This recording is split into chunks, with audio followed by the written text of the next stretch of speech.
You ever wonder how we got from tiny little villages to the massive cities we have today? Well, a huge piece of that puzzle comes from a really clever farming trick from the Middle Ages. So today, we're going to break down something called the three-field system. It sounds simple, but you'll see how this one small change completely reshaped the world. Okay, let's just jump right into the big difference. With the old system, farmers were only planting on half their land every year. But with the new system, they were using two-thirds of it. Now, that might not sound like a huge jump, but trust me, it was an absolute game changer. But, to really get why this was such a big deal, we need to rewind a bit and look at the massive problem that medieval farmers were dealing with every single day.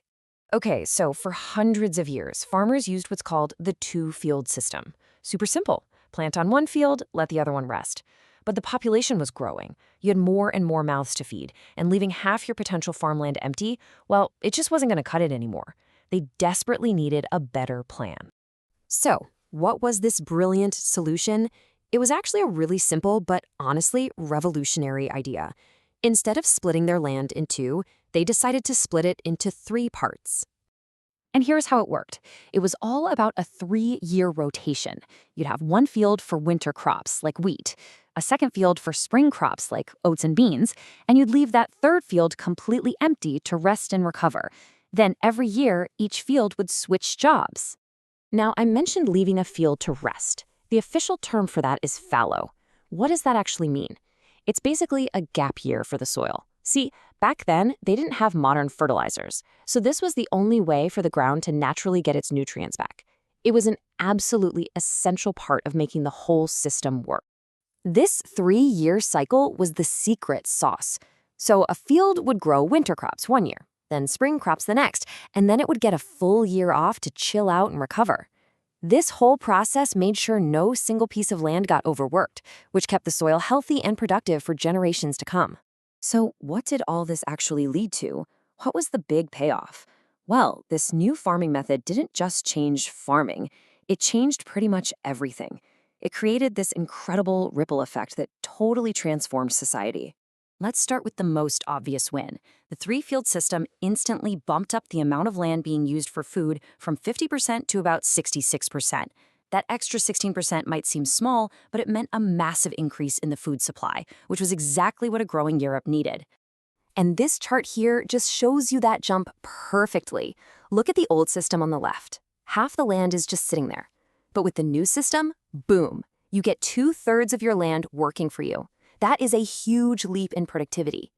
But it wasn't just more food, it was better food. This system brought in a much wider variety of crops. So now you've got wheat for bread, oats for your animals, and, this is really important, protein-packed veggies like peas and beans.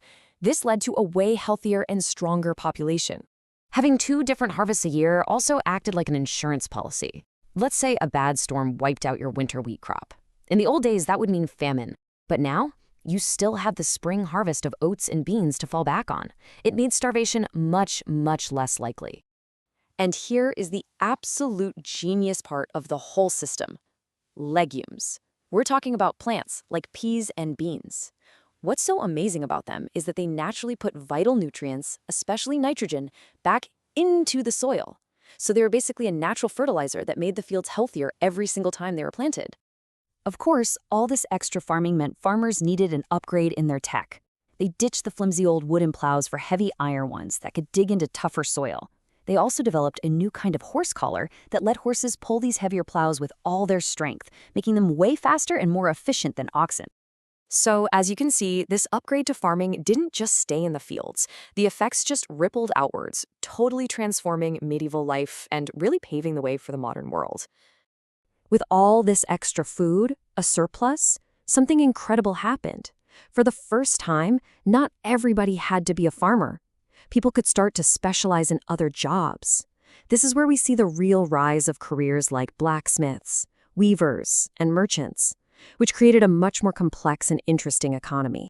And because these 3 fields were often massive, open areas that the whole village shared, everyone had to cooperate. You had to agree on when to plant, you had to share expensive tools like that new iron plow, and you had to coordinate the harvest. This need to work together actually made communities much more organized and tightly knit.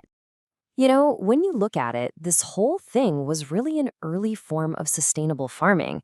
It worked with nature, not against it. The soil got its nutrients from three main sources: the fallow rest period, those amazing legume plants, and manure from animals that grazed on the fields.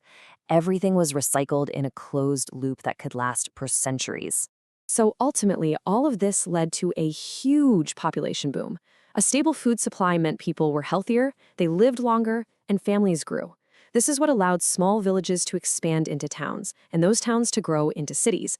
This newfound stability was the foundation for literally everything that came next: more trade, new universities, and the complex societies we all live in today. So, I think the big takeaway here is that sometimes it's the simplest ideas that have the most massive impact.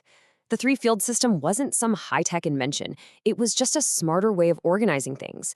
And that really makes you wonder, right? What simple, clever ideas today might end up completely changing our future?